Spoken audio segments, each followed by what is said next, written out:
Meus irmãos, meus senhores, nós estamos estudando há várias semanas os versos 16 e 17 do primeiro capítulo da carta de Paulo aos Romanos.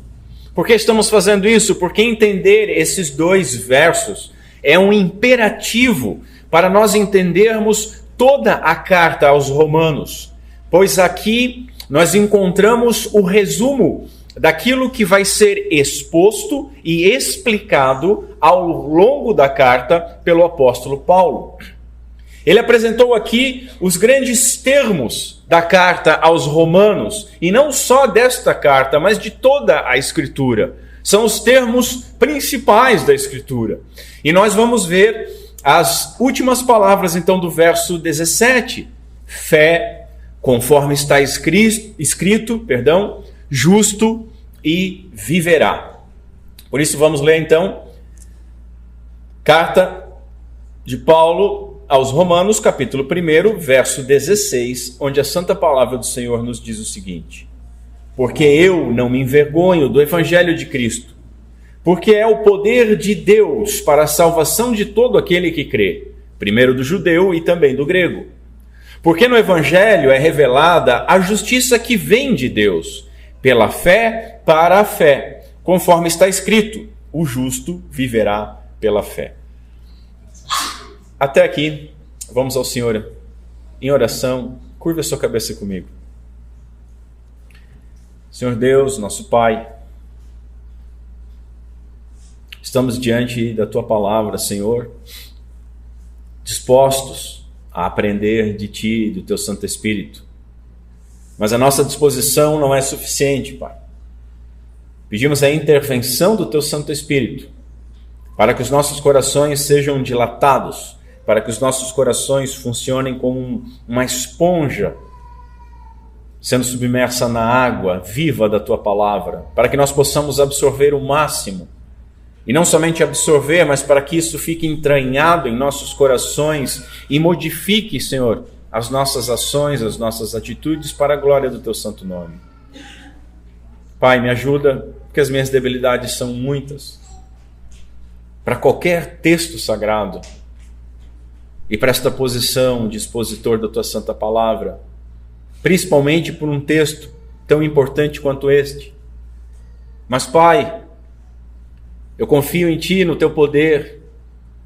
É a Tua palavra, é o Teu povo, é o Teu Santo Espírito que nós dependemos, e é a glória do Teu Filho, Jesus Cristo, e em nome dEle que nós oramos. Por isso confiamos, Senhor, que Tu falarás aos nossos corações. E assim nós pedimos e assim nós agradecemos. Amém. Meus irmãos, nas últimas exposições nós vimos as razões por que Paulo não se envergonhava do Evangelho. Porque é uma boa nova do próprio Deus.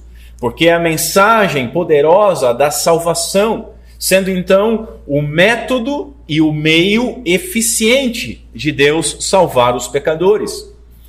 Vimos também que esse evangelho possui uma exigência, que é crer. E na última exposição, nós vimos que o evangelho revela a justiça de Deus. E o que Paulo está dizendo com essa expressão, a justiça de Deus, o que significa? A lembrar a obra de Cristo Jesus, que vem até nós. Vimos que essa justiça, então, não vem das nossas obras, ela vem de Deus para nós. Vimos como Deus pode, então, salvar pecadores, sendo justo, sem deixar de ser justo, porque Cristo pagou a nossa dívida. E, por fim, vimos brevemente que a justiça que vem de Deus, ela foi imputada a nós, creditada a nós, ou seja, considerada como nossa, somente por meio da fé. Isso nós vimos brevemente e vamos ver mais hoje. Então hoje nós veremos a última razão enumerada pelo apóstolo Paulo para não se envergonhar do Evangelho. Porque ele confirma, o Evangelho confirma aquilo que está escrito: o justo viverá pela fé. Veremos então que Paulo ele não está inventando a doutrina da justificação pela fé, porque ele está citando aqui o profeta Abacuque. Depois, veremos que o justificado pela fé, ele foi declarado justo e não feito justo. E isso é muito importante que nós compreendamos. Por fim, nós iremos definir o que é essa fé, uma vez que é tão importante e que é necessária para a salvação e que muitas pessoas dizem que têm fé. Vamos definir o que ela é e compreender que viver pela fé envolve não somente viver no nosso dia a dia, mas também a glorificação eterna. Assim, meus irmãos, em primeiro lugar, nós vemos conforme está escrito, uma citação do profeta Abacuque. Vamos ver então o problema de Abacuque, porque há um problema nessa citação. Paulo, ele não está inventando essa doutrina, meus irmãos. E isso a gente tem deixado bem claro. A doutrina da justificação pela fé, ela está em harmonia com o ensino do Antigo Testamento. Ela está em harmonia com a esperança do Antigo Testamento. Paulo, ele usa no capítulo 4 de Romanos o exemplo do patriarca Abraão, argumentando que a justificação pela fé sempre foi o método eficaz de Deus salvar. O que diz lá no capítulo 4? Pois o que diz a Escritura, escreveu Paulo, creu Abraão a Deus, e isso lhe foi imputado como justiça. Paulo está revivendo e mostrando para os crentes em Roma que a Escritura sempre falou disso, e o pai dos judeus, o nosso patriarca, o pai de todos aqueles que têm fé, foi justificado por fé. Foi imputada a ele como justiça.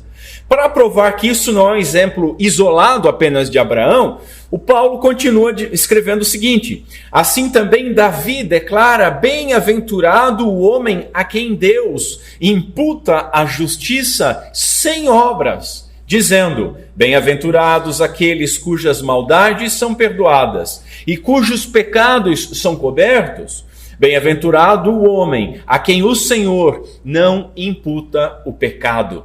Os versos 6 a 8. Paulo, como nós temos visto já na abertura da sua carta, ele já havia escrito nos primeiros versos o seguinte, que ele foi separado para o evangelho de Deus, o qual, este evangelho, antes prometeu pelos seus profetas em santas escrituras. A promessa das Santas Escrituras, é isso que ele está desenvolvendo. E agora, então, nestes versos 16 e 17, ele está expondo o Evangelho, um resumo do Evangelho, afirmando, então, que ele não é uma novidade, mas ele é conforme está escrito. Uma promessa de Deus, citando o profeta Abacuque. A vida espiritual, então, do princípio ao fim, do princípio ao final, é uma vida de fé. Fé. Nós vivemos pela fé em Deus e pela fé na palavra de Deus. Porque fé em Deus é algo totalmente subjetivo. Fé em Deus. Mas que Deus? E no que em Deus? Nós temos duas pressuposições básicas, que há um Deus criador de todas as coisas e que esse único Deus criador de todas as coisas se revelou a nós através das Sagradas Escrituras. E é isso que nós estamos apontando aqui, é isso que Paulo está apontando. Nós vivemos pela fé em Deus e na sua promessa. Mas alguém então poderia perguntar e argumentar o seguinte, que Paulo talvez estivesse fazendo uma interpretação meia elástica do texto de Abacuque. Vejamos então. Primeiro vamos ver o significado imediato de Abacuque. O que ele estava escrevendo? As palavras, o justo viverá pela fé, se encontram no capítulo 2, verso 4 de Abacuque. Elas são citadas mais vezes no Antigo Testamento. Nós lemos uma delas na liturgia. Paulo usa ela em Gálatas, capítulo 3, versículo 11, e o autor de Hebreus, no capítulo 10. Então, veja o seguinte, nós não podemos desprezar esse texto. Aliás, a liturgia foi outro texto, né? Agora eu confundi a minha cabeça. Foi Filipenses, perdão. Estou ficando velho. Mas Paulo usa em Gálatas, e o autor de Hebreus em Hebreus. Então, meus irmãos, vamos analisar o seguinte: um texto do Antigo Testamento que é citado 3 vezes, aqui em Romanos 1,17 também, pelo Novo Testamento, é um texto que nós devemos prestar atenção, porque ele é importante. No contexto original, esse texto ele não está relacionado com o conceito de salvação eterna. Não é essa relação, mas ele está vinculado à invasão iminente do exército babilônico a Israel. Israel está para ser disciplinada por Deus através da Babilônia, e a Babilônia está para invadir Israel. Temos até música das manifestações.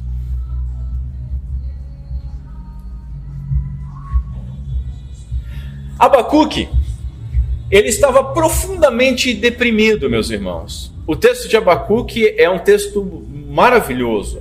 Ele está deprimido, ele está confuso com aquilo que ele vê acontecendo, o povo de Deus, a ponto de ser subjugado por uma nação ímpia.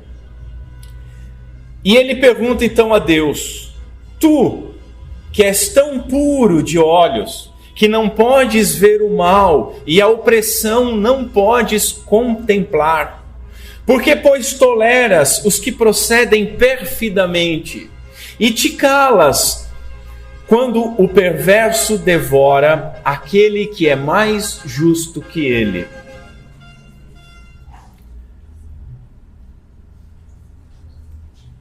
Tu que és tão puro de olhos, vou repetir, que não podes ver o mal e a opressão não podes contemplar. Por que, pois, toleras os que procedem perfidamente e te calas quando o perverso devora aquele que é mais justo que ele? Qual é a resposta do Senhor? O Senhor respondeu ao profeta que os malfeitores, o povo babilônico, os ímpios, eles seriam castigados. E deu ao profeta uma visão. E mandou o profeta gravar esta visão em tábuas e deixar exposto, afirmando que estava próximo o socorro. Contudo, os inimigos ainda viriam, e isso deixa o profeta perplexo. Então o Senhor avisou que, caso o socorro parecesse demorar, o profeta deveria esperar. O profeta deveria manter a sua fé. E aí nós temos uma lição imediata do texto. A lição imediata é que naqueles momentos onde as promessas de Deus, elas parecem distantes, e as aflições que chegam até nós parecem ser muito severas, nós não devemos nos queixar de Deus, mas devemos aguardar em Deus com fé, pois Ele cumpre todas as suas promessas. Nesse contexto é que o verso aparece, e aí eu cito como está lá em Abacuque: porque certamente virá e não tardará, é Deus falando. Eis o soberbo, sua alma não é reta nele, mas o justo viverá pela sua fé. Meus irmãos, este é o dever e este é o privilégio dos justos, pois mesmo que um exército inimigo atacasse Israel, espalhando destruição, miséria e aflição, os justos, porém, viverão pela fé. O justo, devido à sua fé em Deus, ele será sustentado em meio a toda essa agonia profunda que está para acontecer. Esse é o significado imediato. Mas vamos ver também o significado redentivo de Abacuque, porque todas as escrituras apontam para o nosso Senhor Jesus Cristo. Alguns defendem que Abacuque ele deveria ser traduzido da seguinte maneira, esse texto: o justo deverá viver pela fidelidade de Yahvé. Notem, não é o justo vai viver pela fé, mas o justo viverá pela fidelidade de Yahvé. E então essas pessoas acusam Paulo de inverter o sentido do texto. Mas será que é verdade? Veja o seguinte comigo.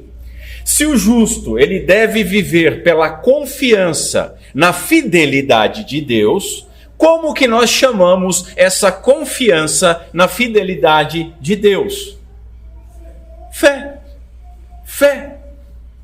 Fé naquilo que foi prometido. Fé naquilo que se espera ser cumprido. Fé na fidelidade de Deus de cumprir a sua promessa. Fé na fidelidade de Deus é fé em Deus. O justo, então, vive por fé na fidelidade de Deus. Paulo, meus irmãos, ele não alterou o sentido do texto. Cumprindo a aliança, Deus enviou o seu Filho, Deus enviou o Evangelho, e o Evangelho revela o método de Deus salvar, como que a justiça de Deus, que vem de Deus, ela chega até nós e ela torna-se nossa, somente pela fé. Os termos do pronunciamento divino mediante Abacuque, eles são gerais o bastante para permitir a aplicação que Paulo está fazendo deles, diz um grande erudito, F.F. Bruce. E essa aplicação, ele continua, longe de fazer violência à intenção do profeta, ela expressa a permanente validez da sua mensagem, que sempre o justo vive pela fé na fidelidade de Deus. O Dr. Lloyd Jones, ele diz o seguinte, que aqueles que são justos pela fé viverão. É isso que Abacuque está dizendo. E ele continua, muitos poderão levá-los à morte, mas eles continuarão sendo retos para com Deus e continuarão vivendo por toda a eternidade. Esse é o princípio básico. Os retos, os justos, pela fé viverão. Eles pertencem a Deus e nada pode separá-los definitivamente do amor de Deus, que está em Cristo Jesus, nosso Senhor. O reverendo Heber Campos Jr., que escreveu um livro sobre o profeta Abacuque, ele afirma que, por intermédio do Novo Testamento, nós sabemos que essa promessa, registrada por Abacuque, tem um sentido mais grandioso, já que ela se refere à vida eterna. O sentido imediato, toda profecia bíblica, ela sempre vai ter um sentido imediato, porque ela não é largada no vento, ela se perderia, ela não teria significado para aquelas pessoas, e ela tem um significado também, um sentido redentivo, um sentido que aponta para Cristo. E esse sentido mais grandioso é a vida eterna. O profeta Abacuque, ele ouviu então de Deus que a diferença entre o justo e o ímpio não está nos méritos pessoais. Isso é importante nós sabermos. Qual é a nossa diferença, nós que somos crentes, daqueles que não são crentes, dos ímpios, dos pagãos? Qual é a diferença? Não são os nossos méritos. Não são os nossos méritos. O ímpio, no texto de Abacuque, ele é representado pelos caldeus, arrogantes, que confiam em si mesmo. E não é assim que os não cristãos se veem. Eles confiam em si mesmos. Eles são arrogantes quanto a isso. Por outro lado, o justo, ele é representado pelo povo de Deus. E o povo de Deus, mesmo sendo pecador, porque nós somos pecadores, continuamos sendo pecadores, mesmo sendo pecador, ele é marcado pela sua confiança na aliança com Deus. Tendo então fé na salvação que vem de Deus, porque a aliança de Deus é a graça, é a promessa da redenção. O justo viverá pela sua fidelidade ou por sua fé. O justo, ele é marcado por lealdade a Deus e por confiança em Deus. Quem usou este verso, meus irmãos, para provar a doutrina da justificação pela fé, não fui eu. Quem usou este verso também não foi Lutero, não foi Calvino, não foi Agostinho. Quem usou este verso foi o próprio apóstolo Paulo, chamado por Deus para ser apóstolo e inspirado pelo Espírito Santo de Deus para escrever à igreja. Ele que lançou, Paulo, uma imprecação contra todos que modificassem o evangelho. A quem lança uma imprecação, uma maldição àqueles que modificassem o evangelho, jamais alteraria ou modificaria o sentido do texto, não é verdade? E ele escreve o seguinte em Gálatas: mas ainda que nós mesmos ou um anjo do céu vos anuncie outro evangelho, além daquele que já vos tenho anunciado, que seja maldito, que seja anátema. Agora, o interessante é ver o seguinte: Paulo escreve isso em Gálatas, correto? E em Gálatas, ele cita novamente Abacuque 2, que o justo viverá pela fé. Paulo, então, ele não poderia ter escolhido, meus irmãos, um texto melhor, porque esse texto ele se encaixa perfeitamente à necessidade de corroborar essa doutrina. Em cada momento da nossa vida, não apenas nas aflições, a grande questão do homem, da humanidade para com Deus é como que nós seríamos aceitos por um ser tão puro, tão santo, tão justo. A resposta de Deus, por meio do profeta, por meio do apóstolo, por meio do evangelho é: o justo viverá pela fé. Assim, em segundo lugar, o justificado pela fé, ele é declarado e não feito justo. O justo viverá. Mas quem é justo? Quem aqui pode dizer que é justo? No verso 18, nós lemos o seguinte: porque do céu se manifesta a ira de Deus sobre toda a impiedade e injustiça dos homens que detêm a verdade em injustiça. Esse verso 18, que nós veremos nas próximas exposições, ele é uma explicação do verso 17. Ele é uma explicação do porquê nós precisamos do Evangelho. Porque sem ele, toda a humanidade está perdida e condenada. Tanto que ele começa também como um porquê. Nós vemos todo o encadeamento destes versos, Paulo usando pois ou porquê. Porque o Evangelho revela a justiça que vem de Deus. Porque todo que naquele crê será salvo. Porque o justo viverá pela fé. Porque do céu se revela a ira de Deus contra os homens. Não há um justo, meus irmãos. Paulo vai dizer no capítulo 3, citando novamente o Antigo Testamento. Ele cita vários salmos. Não há um justo, não há um sequer. Ele trabalha também dizendo que a lei não poderia salvar ninguém. Assim, todos nós, toda a humanidade está condenada e todos necessitam, então, do Evangelho. Todo evangélico, protestante, reformado, ele vai encontrar aqui no verso 17 a razão fundamental do porquê ele não é e não pode ser um católico romano. Porque a fé é diferente, a salvação é diferente, é aplicada de uma maneira diferente. Esse foi o verso que Deus utilizou para que Martinho Lutero se convertesse, de fato, ao Evangelho. E foi o verso que desenvolveu a doutrina mais importante da Reforma Protestante, a justificação pela fé.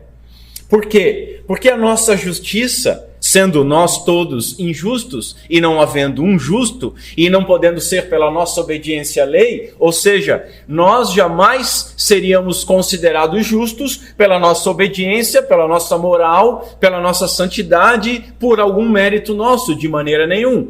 Se nós não somos justos, se nós não pudermos nos fazer justos, então nós necessitamos de uma justiça que venha de fora.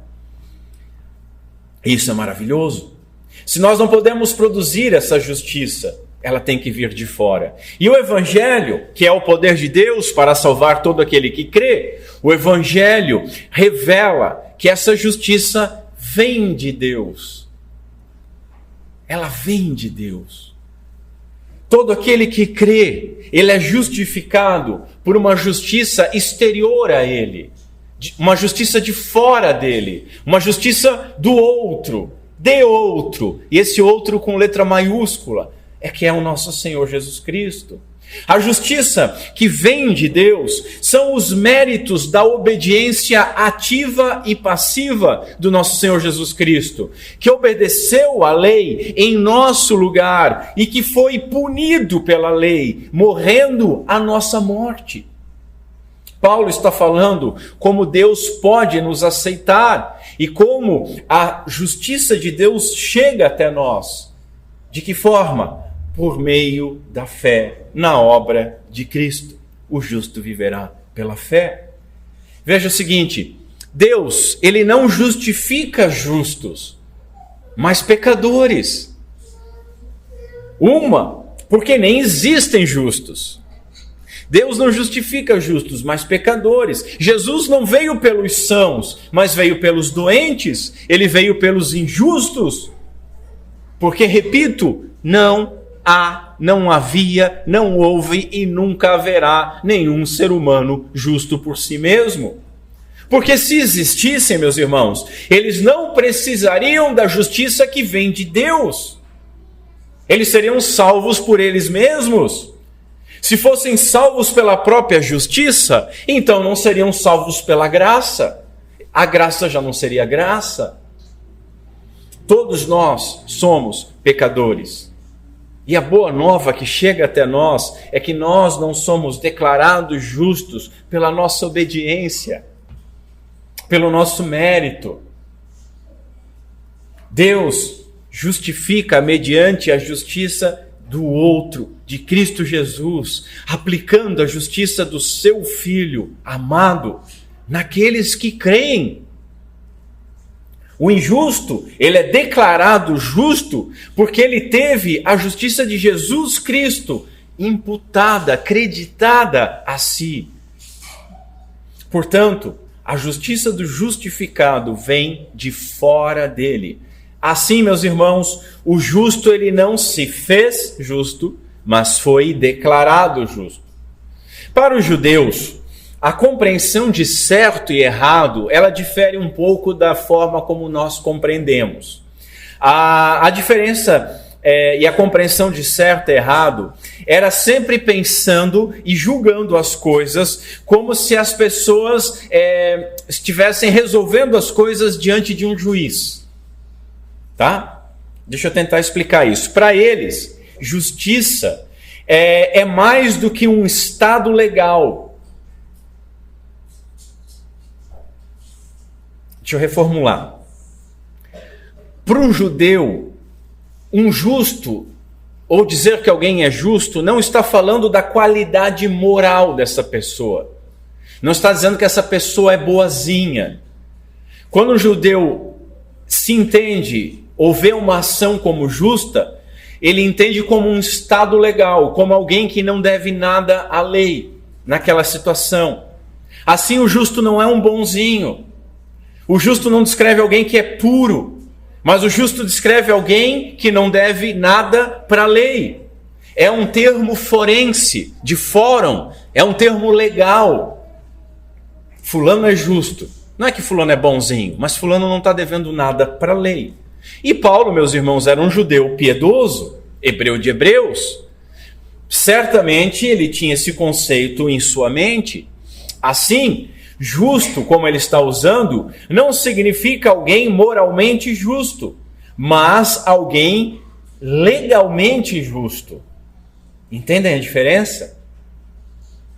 Deus, ele pode nos declarar justo porque a nossa culpa foi colocada e foi paga, foi colocada nos ombros do seu Filho Jesus Cristo e foi paga por ele, nosso Senhor e nosso Salvador. Nós precisamos compreender isso. Eu peço que vocês prestem o máximo de atenção nesse ponto. O crente não foi feito justo, ele foi declarado justo. Errar sobre isso, e muitas pessoas erram sobre isso, faz com que as pessoas imaginem que o crente, porque ele é chamado pela própria Escritura de justo e de santo, essas pessoas imaginam que ele foi feito perfeito após a conversão.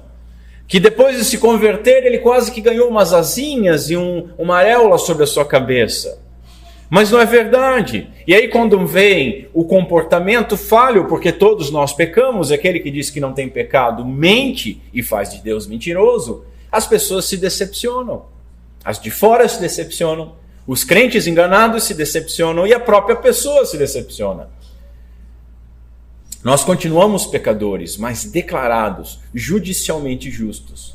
Ninguém alcançará um estado de perfeição nesta vida. Nós temos que saber disso, nós temos que lembrar disso. Nós estamos num processo de santificação, fomos salvos, estamos num processo de santificação que vai durar até a nossa morte, que vai durar até o dia que nós fomos glorificados, revestidos de incorruptibilidade. Até lá nós continuamos simultaneamente, doutrina que Lutero cunhou muito bem, simultaneamente justos, porque fomos declarados por Deus justos, e simultaneamente pecadores.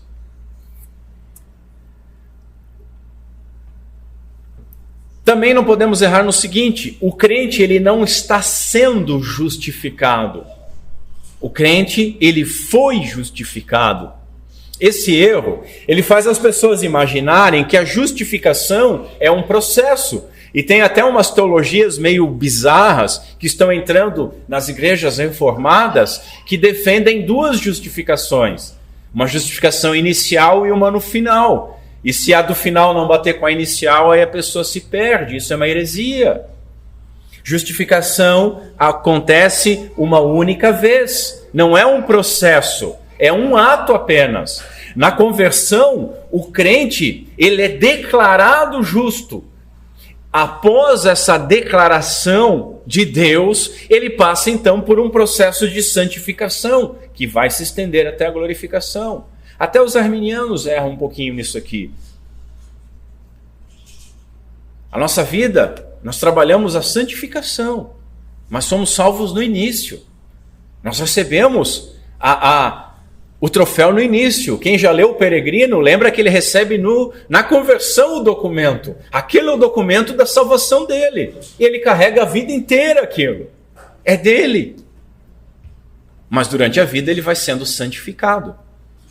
Um crente, ele pode ser mais santo do que outro, mas jamais vai ser mais justificado que outro, porque todos são justificados igualmente. Por que eu estou falando essas coisas, irmãos? Porque compreender isso traz para nós segurança. Por quê? Porque o crente ele foi declarado justo por Deus. E quem vai intentar alguma acusação contra aqueles que Deus justificou, que Deus salvou? O crente foi declarado justo por Deus, primeiro mediante a quitação da sua dívida por Cristo. E assim, ele não pode mais ser condenado.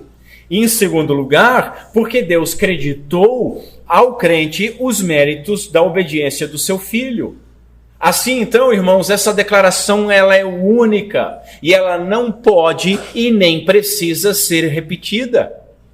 O reverendo Hernandes diz algo maravilhoso. O crente mais fraco está tão justificado quanto o santo mais piedoso. Mesmo quando nós pecamos, nós continuamos justificados, porque nós fomos declarados justos por uma justiça que não é nossa, que não é do nosso mérito, mas é do mérito perfeito de Cristo nosso Senhor. Entendem como se imaginar perdendo essa justiça é uma afronta ao próprio Salvador? A justificação é algo que Deus fez por nós. Não em nós, mas Ele fez por nós. Ele nos declarou justos e não nos fez justos. Compreenderam isso? Compreender isso também nos faz andar por fé e não por vista, não por sentimento. Justificados em Cristo, nós temos paz com Deus. É o que vai nos falar Paulo no capítulo 8. Isso, meus irmãos, não é um sentimento, mas é uma certeza. Às vezes as pessoas entram em depressão, as pessoas se imaginam perdidas, porque elas dizem algo mais ou menos assim: eu não me sinto salvo, eu não me sinto justificado. Mas, meu irmão, você não é salvo pelo seu sentimento, você é salvo por fé, pela fé naquilo que foi feito por você. A justificação pela fé é um termo forense, portanto, não há necessidade que nós nos sintamos justos, mas que nós creiamos na sentença do juiz. E o juiz, ele dá a sua sentença baseado naquilo que Cristo gritou na cruz: está consumado, está pago. A justificação, meus irmãos, ela ocorre no tribunal de Deus, não nos nossos corações. Nós não precisamos sentir, nós precisamos crer. A justificação é pela fé e não pelos nossos sentimentos. Justificados é como Deus nos enxerga e não como nós nos enxergamos. Assim, portanto, o justificado, ele foi declarado justo pela fé. Qual é o óbvio disso? Nós precisamos crer, não sentir, crer. Não somos feitos, somos declarados. A partir dessa declaração, podemos avançar em santificação, mas não viramos santinhos da noite para o dia. Somos declarados. Precisamos crer que éramos pecadores, indignos. Precisamos crer que éramos merecedores da condenação eterna. Precisamos crer que Jesus Cristo é o Filho de Deus, nosso Salvador. Precisamos crer que Ele viveu a vida de obediência à lei de Deus que nós deveríamos ter vivido. Ele viveu em nosso lugar. Precisamos crer que Ele morreu a morte que nós deveríamos e que nós merecíamos morrer por causa da nossa transgressão à lei de Deus. E precisamos crer que Ele ressuscitou e ao ressuscitar Ele justificou cada um dos filhos de Deus. Precisamos crer que nós fomos reconciliados e adotados por intermédio de Cristo Jesus. E, portanto, nós temos paz com Deus. Ele agora é nosso Pai. Nosso Pai. Precisamos crer que somos salvos somente pela graça, justificados somente pela fé, somente pela obra de Cristo, conforme aquilo que o Evangelho afirma que Deus fez por nós para a sua glória. Como Paulo vai escrever em Efésios 2, porque pela graça sois salvos, por meio da fé. Isto não vem de vós, mas é dom, é dádiva concedida por Deus. Quando Lutero, meus irmãos, ele compreendeu por divina iluminação, quando Deus abriu os olhos dele, e eu espero que Deus abra os olhos, os nossos olhos nesta manhã, e ele compreendeu isso. Ele que estava numa crise muito grande, escreveu o seguinte: senti que eu nasci totalmente de novo, e que havia entrado por portões abertos no próprio paraíso. Essa, meus irmãos, é a conclusão que nós devemos ter. Que o justo, ele é justificado pela fé. Portanto, em terceiro e último lugar, o justo, ele viverá pela fé. Paulo, nesses em dois versos, ele menciona a fé 4 vezes. Não é interessante isso? Para todo aquele que crê, da fé para a fé, o justo viverá pela fé. Nós precisamos, então, entender o que é essa fé que Paulo está falando aqui. Assim, a primeira coisa que nós precisamos falar é a seguinte: nem todos possuem essa fé. Nós ouvimos, principalmente no Brasil, que é um país sincretista, e que as pessoas têm muitas crenças, e elas confundem essas crenças com fé. É padrão das pessoas dizerem: eu tenho muita fé. Eu tenho fé que eu vou conseguir, eu tenho fé nisso, eu tenho fé naquilo. Então nós ouvimos as pessoas dizerem que têm fé e têm muita fé, mas será que é a fé bíblica que Paulo está falando aqui? A primeira coisa a ser dita é que esta fé, ela pertence somente aos crentes. Somente aos crentes. Por quê? Porque esta fé, ela não é natural. Ela não nasce com o homem, ela não é comum a todas as pessoas. Como nós lemos, Paulo é um dom de Deus, e sendo um dom de Deus, somente aqueles aos quais Deus concedeu, somente aqueles que receberam de Deus é que possuem essa dádiva. Os outros não possuem, não é lógico? ela é concedida para um fim específico. Deus concede a fé com uma razão, com um fim. E qual é esse fim? Isso, salvação. Deus dá a fé para que nós sejamos salvos. Porque somos salvos pela graça, mediante a fé. O homem, morto espiritualmente, ele é regenerado, ele é trazido à vida espiritual pelo Espírito Santo de Deus, recebendo então o dom da fé. Para quê? Para poder crer, para poder ser salvo. Ou seja, Deus regenera para salvar. E quando ele regenera, ele concede fé. Lembram que Jesus disse para Nicodemos? Importa-vos nascer de novo. Por quê? Porque sem nascer de novo, Nicodemos não podia nem ao menos ver o reino, quanto mais crer nele. Essa fé, ela é condição, mas ela não é a causa da salvação. Prestem atenção. Essa fé é a condição, mas não é a causa da salvação. Nós vimos que o Evangelho ele tem uma condição. Eu preguei sobre isso há 3 domingos atrás. Qual é a condição do Evangelho? Isso, crer. Crer é a condição do Evangelho. Nós precisamos crer. Mas, meus irmãos, isso não significa que o homem seja salvo pela fé. E aqui há um erro sutil. Nós somos salvos pela graça, pelo favor imerecido de Deus. Nós somos salvos pela graça mediante a operação da fé. Compreendem isso? É necessário crer, porém não é a nossa fé que nos salva. Não é a nossa fé que nos justifica. Isso é importante. O que nos justifica é a justiça de Cristo que vem de Deus até nós por meio da fé.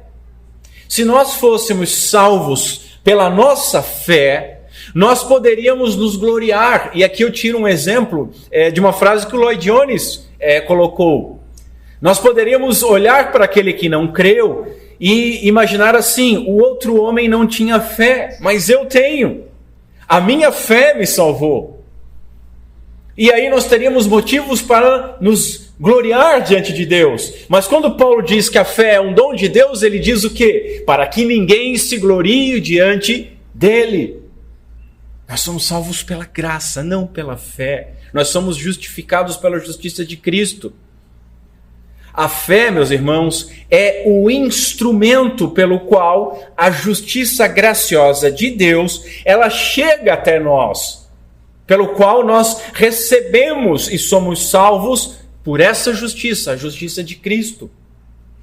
É tudo pela graça. Nós não temos absolutamente nada para nos gloriar, senão na cruz de Cristo, diz Paulo. Porque é tudo por graça. A fé salvífica, ela é uma oposição ao mérito, ao merecimento. Essa é a fé cristã, essa é a fé evangélica, essa é a fé que foi redescoberta na Reforma Protestante.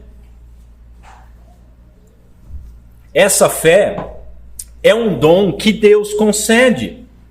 Deus cria a beleza e concede para nós os olhos para vermos essa beleza e o entendimento para nos regozijarmos nesta beleza. O que eu quero dizer com isso? Que tudo sempre é concedido por Deus, vem dele, concedido gratuitamente por ele.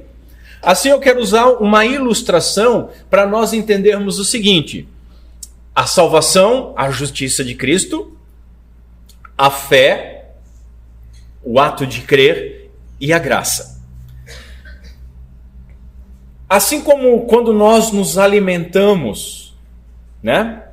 A condição para a nutrição do nosso corpo não é o ato de comer, mas o alimento. É o alimento que nutre. Não é o ato de comer que nutre, que alimenta o nosso corpo. Concordam com isso? Você pode se alimentar de fast food a vida toda. Você não está nutrindo o seu corpo. Não é o ato de comer, mas o alimento. Todavia, o alimento somente vai nutrir o seu corpo, vai nutrir o corpo daquele que comer, correto? Se não comer, não vai nutrir. A salvação, meus irmãos, é pela graça, não por causa da fé. É pelo mérito de Cristo. Justiça essa que vem de Deus, e não por causa da fé. Todavia, essa justiça ela torna-se salvadora a todo aquele que tiver fé, e somente a estes. Assim como nós somos nutridos pelo ato da alimentação, nós somos salvos por meio do exercício da nossa fé. E assim como não é o ato de nos alimentar que nutre o nosso corpo, mas é o alimento em si, nós não somos salvos pela nossa fé, pelo exercício da nossa fé, mas pela graça revelada na justiça de Cristo Jesus. Portanto, ainda que a fé seja um dom de Deus, essa fé também deve operar em nós. E ainda que nós não sejamos salvos pela fé, mas pela graça, nós nos apropriamos dessa graça pela fé. Consegui ilustrar? Dito diferente, nós precisamos crer. Por quê, meus irmãos? Porque essa fé, ela é o corolário, é o resultado da graça. A fé, como condição para a salvação, ela é o entendimento da nossa miséria e da graça de Deus. Nós não merecemos ser salvos, nós não temos justiça para sermos aceitos, mas Deus graciosamente nos salvou por meio da justiça que vem dele, obtido por meio da obra do nosso Senhor Jesus Cristo. Ser salvo pela fé é saber que nós não merecíamos, mas que algo foi feito por nós. E nós cremos nisso. É crer nisso, que algo foi feito. Contudo, sabendo que não contribuímos com absolutamente nada para a nossa salvação. Esse é o erro arminiano. Há necessidade de fé para sermos salvos, mas você não contribui com a fé para ser salvo. Como o puritano Jonathan Edwards disse, a única coisa que nós contribuímos para a nossa salvação foi com o pecado que tornou a salvação necessária. Nós não contribuímos com absolutamente nada, é tudo de Deus, é dom de Deus, porque até a fé que nós precisamos exercer, Ele nos concede gratuitamente. Um teólogo, ele diz o seguinte: nós devemos ter em mente, além do mais, que não só o dom da fé procede de Deus, mas também o poder de exercê-la. Tão somente a Ele, a Deus, seja toda a glória. Essa fé, meus irmãos, ela envolve também conhecimento. Aquela fé separada das Escrituras, separada das doutrinas, separadas do entendimento. Veja, nós não somos salvos por doutrina, correto? Mas nós precisamos crer em alguma coisa. A fé envolve conhecimento. O velho Rod, ele escreveu o seguinte, Rodiger: a fé da qual o apóstolo fala aqui é uma firme convicção da verdade. É uma dependência ou confiança no objeto da fé. O objeto da fé é o nosso Senhor.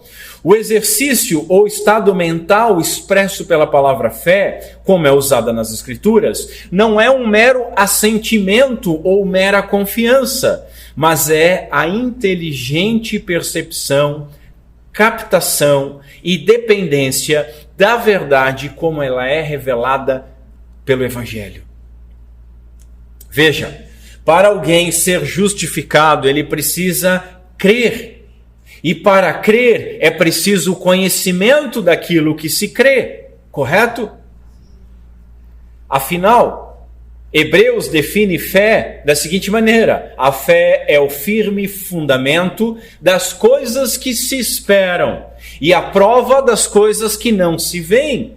Essas coisas que se esperam e não se veem, elas precisam ser pregadas, elas precisam ser conhecidas, elas precisam ser cridas. Por quê? Porque todo aquele que invocar o nome do Senhor será salvo, escreveu Paulo no capítulo 10. Mas como? Pois invocarão aquele em quem não creram. E como crerão naquele que não ouviram falar? E como ouvirão se não há quem pregue? A fé envolve a compreensão.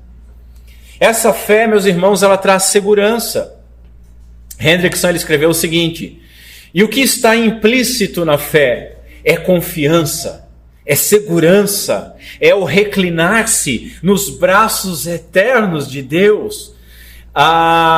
É a convicção de que por meio de Cristo e por meio do seu sacrifício expiatório, os meus pecados, os nossos pecados estão perdoados e os nossos débitos estão cancelados, e que, havendo agora sido adotado como filho do rei, aí ele cita um cântico que diz o seguinte: estou sob a guarda do meu Pai, protegido pelo seu terno cuidado, quer andando, quer dormindo, seu cuidado me protege. A fé, meus irmãos, ela não descansa no nosso mérito, na nossa justiça, no nosso sucesso, mas ela descansa na justiça que vem de Deus. Ela descansa na obra perfeita do nosso Senhor e Salvador Jesus Cristo, na obra perfeita que foi aceita pelo Pai. E é por isso que nós somos aceitos, e é por isso que nós encontramos segurança. O justo, então, meus irmãos, é aquele que vive pela fé. Deus nos deu o alimento, como nós vimos, e Deus nos deu a capacidade de comer, mas para extrair os nutrientes do alimento, nós precisamos comer. A justiça que vem de Deus, ela passa a ser nossa pela fé. O justo viverá pela fé e para a fé. Essa justiça que vem de Deus, ela fundamenta-se na fé nossa, e ela apela para a nossa fé. Significa então fé do começo ao fim, tudo por fé. É uma vida de fé no mérito do outro, é uma vida de fé inclusive na nossa obediência. Não que a nossa obediência conquiste a justiça, mas porque nós fomos aceitos, nós podemos obedecer.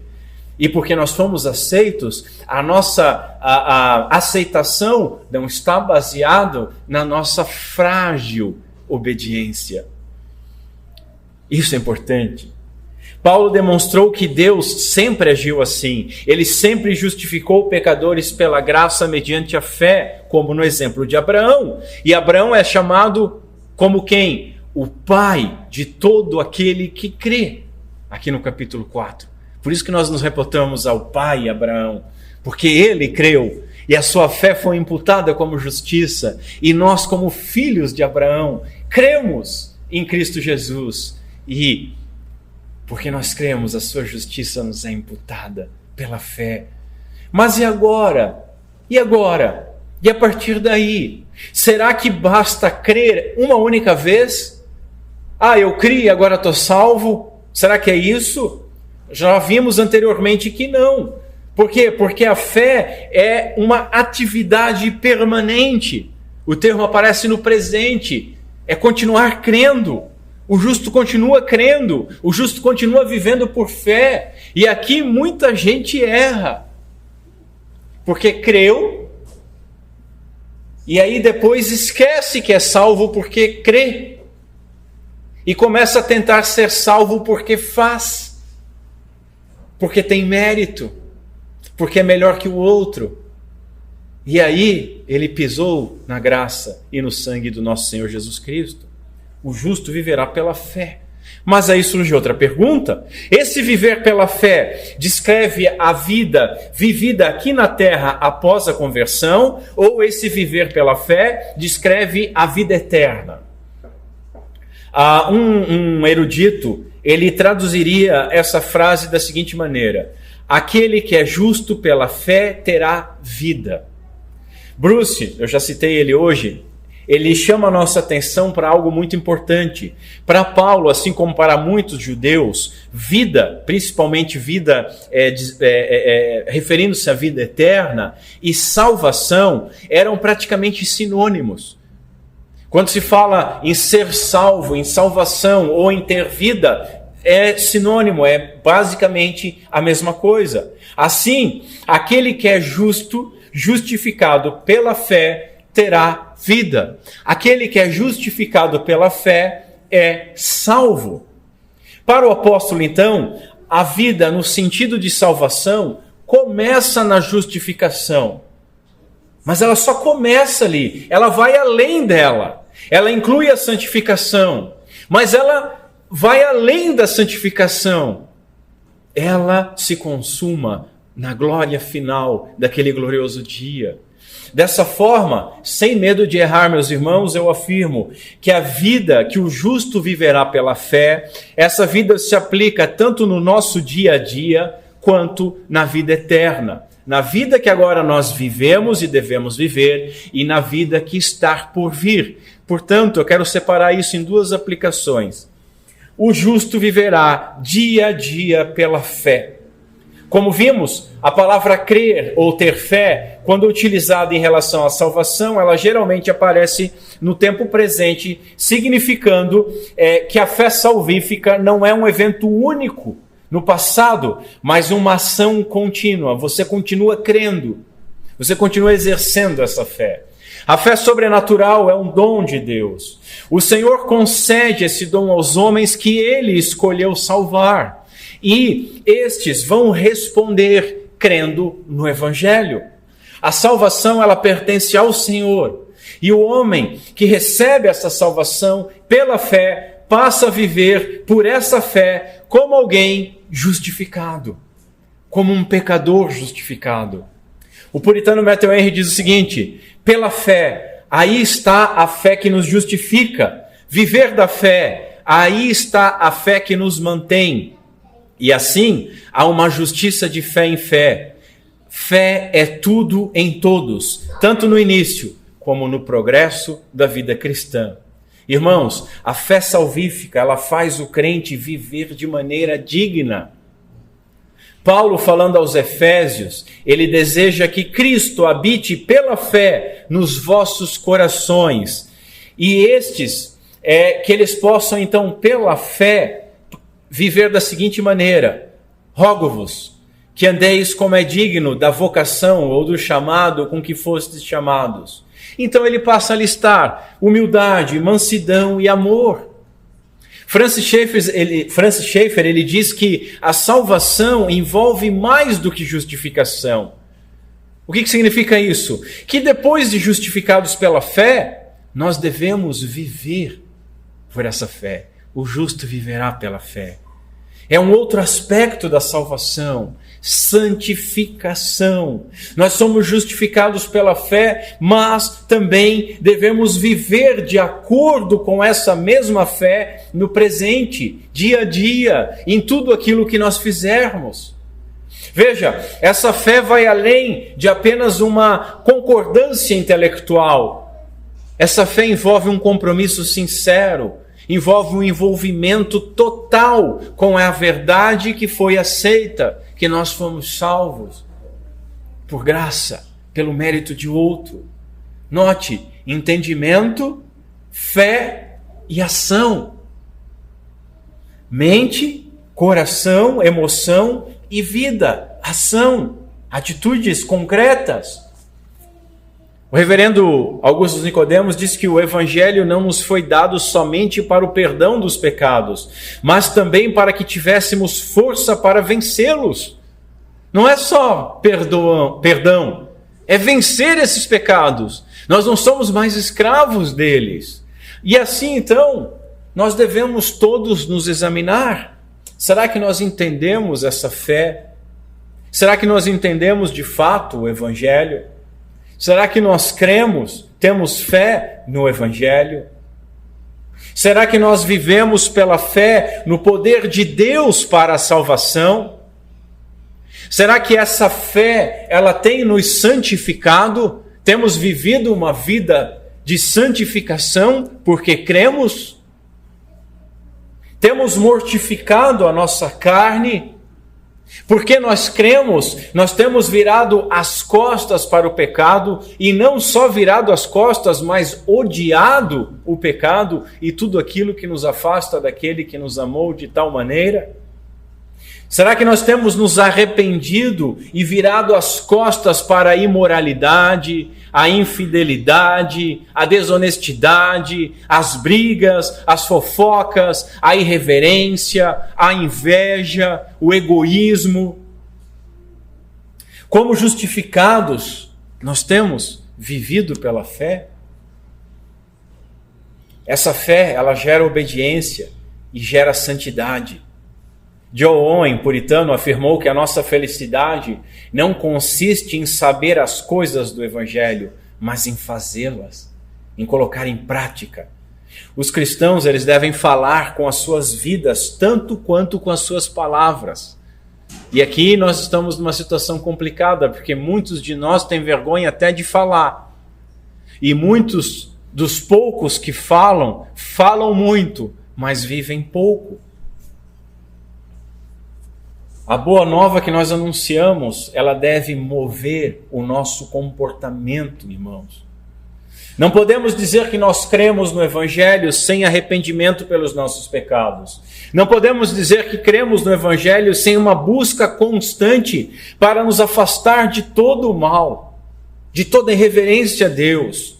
Tiago escreveu que a fé sem obras, ela é morta. Ah, eu creio em Deus. Ah, eu creio em Jesus Cristo, mas você vive como um ímpio. E de nada adianta. Portanto, a fé é algo vivo e faz aquele que foi de fato justificado viver por meio desta fé. Fé que fomos perdoados e fé que nós fomos chamados à santidade. Será que nós temos vivido pela fé? Não somos salvos por afirmarmos as coisas corretas, mas nós somos salvos pela fé que nos move a vivermos em harmonia com aquilo que nós dizemos acreditar, crer. Se não temos vivido pela fé, nós devemos buscar em Deus, por meio do Espírito Santo que nos capacita. Devemos buscar a graça para vivermos em harmonia com essa fé.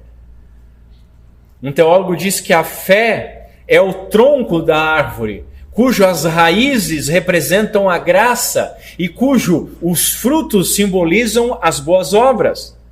A fé é esse tronco. Dependemos da graça de Deus. Ele que nos dá a possibilidade e concede a fé para nós vivermos. E por meio disso é que nós florescemos e frutificamos. Do começo ao fim, um dom de Deus, para a glória de Deus. Portanto, se não estamos vivendo dessa forma, busquemos em Deus viver desta maneira. Portanto, aquele que foi justificado pela fé, enquanto aguarda a glorificação, vive diariamente por essa fé, sendo santificado e fazendo todas as coisas para a glória de Deus. A vida, na direção da qual o crente é dirigido pela fé, é a sua vida eterna. Nós estamos só peregrinando aqui. Enquanto isso, ele vive pela fé como um peregrino. Porque, a segunda aplicação, o justo viverá eternamente pela fé.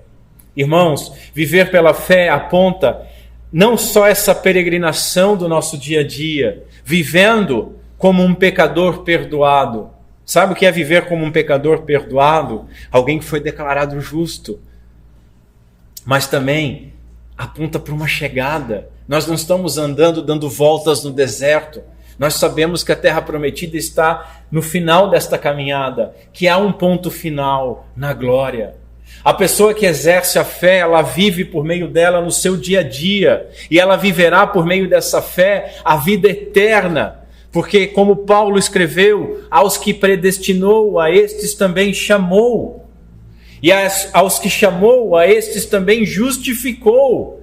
E aos que justificou, a estes também glorificou. Para Paulo, a salvação do eleito, ela inicia com a regeneração, que conduz à justificação pela fé, que conduz à santificação e que se consuma na glória final, ou seja, termina na glorificação, naquele glorioso dia. A fé em Cristo, meus irmãos, a confiança na graça de Deus em Cristo é o começo da nossa salvação e permanecerá como seu instrumento até o final da nossa jornada. Se o justo viverá eternamente pela fé, então precisamos nos examinar. Temos essa fé? Vivemos desta maneira? Ou vivemos olhando só para o nosso dia a dia? Só para as nossas contas? Só para os nossos lazeres? Só para as nossas dificuldades? Só pelas nossas decisões erradas ou pelo momento político? Temos essa fé? Cremos que somente porque Deus nos imputou a justiça do seu Filho nós seremos glorificados? Cremos que fomos reconciliados por meio de Cristo e com Ele nós viveremos eternamente? Cremos que, apesar dos nossos constantes fracassos, a justiça que veio de Deus, ela nos garante a vida eterna? Temos os nossos olhos fixos na esperança da glória eterna? Paulo está falando sobre a doutrina da justificação pela fé. A fé é muito importante na carta de Paulo aos Romanos. E Deus odeia a incredulidade. Sproul diz que quando nós não confiamos em Deus é porque transferimos para Ele as nossas próprias qualidades corruptas, mas Deus não tem nenhuma delas. Nós precisamos confiar em Deus, precisamos crer em Deus com todo o nosso ser, porque é isso que o Evangelho revela. Esse é o tema da carta, e é isso que Paulo está resumindo aqui. O justo viverá eternamente pela fé. Meus irmãos, que Deus Pai, por meio do Espírito Santo, nos conceda a fé no Evangelho de Cristo. Fé que é necessária para a nossa justificação. E que uma vez que nós fomos salvos, que Ele nos conceda a graça de vivermos diariamente por meio dessa mesma fé, enquanto nós aguardamos a glorificação, onde nós viveremos então eternamente pela fé, eternamente diante de Deus. Eu quero encerrar com uma citação da primeira carta de Pedro, que diz o seguinte: Bendito seja o Deus e Pai do nosso Senhor Jesus Cristo, que segundo a sua grande misericórdia nos gerou de novo, nos regenerou para uma viva esperança, pela ressurreição de Jesus Cristo dentre os mortos, para uma herança incorruptível, incontaminável e que não pode murchar, guardada nos céus para nós, que mediante a fé estamos guardados na virtude de Deus para a salvação, já prestes a se revelar no último tempo. Que Deus Pai seja misericordioso conosco, por Cristo Jesus, Senhor nosso. Vamos ficar em pé. Curva a sua cabeça e vamos ao Senhor em oração.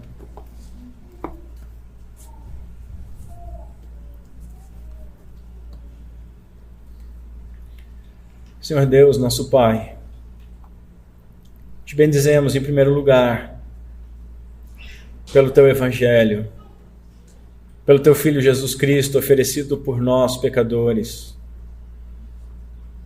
pelo dom da fé, pela graça da justiça vir de Ti e ser, através da obra do nosso Senhor Jesus Cristo. E Te agradecemos porque, por meio do Espírito Santo, o qual nos concedeu a fé, é que nós somos regenerados e que somos justificados por meio desta fé e que somos fortalecidos para vivermos, nos santificando por essa fé, aguardando a glorificação, quando viveremos eternamente contigo. Obrigado, Senhor, porque não depende de quem quer ou de quem corre. Obrigado, Senhor, porque não depende dos nossos méritos. Obrigado, Senhor, porque não depende de nós nem o ser salvo, nem o ser mantido salvo, nem o ser justificado, nem se manter justificado. Mas Tu nos declarou desta maneira, e não importa como nós nos sentimos Nós devemos crer em Ti, crer que a Tua palavra é verdadeira e que Tu não volta atrás. Obrigado, Senhor, porque Tu não deixou nada, absolutamente nada, para nós nos vangloriarmos diante de Ti. Que miseráveis que seríamos. E sendo assim, nós também não podemos falhar, porque tudo vem de Ti, é dado por Ti para a glória do Teu santo nome. Senhor, que essa doutrina fique entranhada nos nossos corações e possa crescer junto com os batimentos do nosso coração, para que nós possamos viver de maneira digna daqueles que vivem pela fé, que são justos por meio desta fé, e que possa bater em sintonia com a esperança da glória daquele dia, quando nós seremos revestidos de incorruptibilidade, quando nós não pecaremos mais, quando nós veremos a face de Cristo Jesus e Te veremos, ó Pai, na face de Cristo, quando as nossas lágrimas e as nossas dores serão retirados de uma vez por todas, quando nós não pecaremos mais. Oh, que dia glorioso que nós esperamos, que nós possamos viver pela fé nesse dia, na esperança desse dia, e que até lá nós demonstremos no nosso dia a dia a fé que nos justificou em Cristo Jesus nosso Senhor. É o que nós Te pedimos e Te agradecemos. Amém.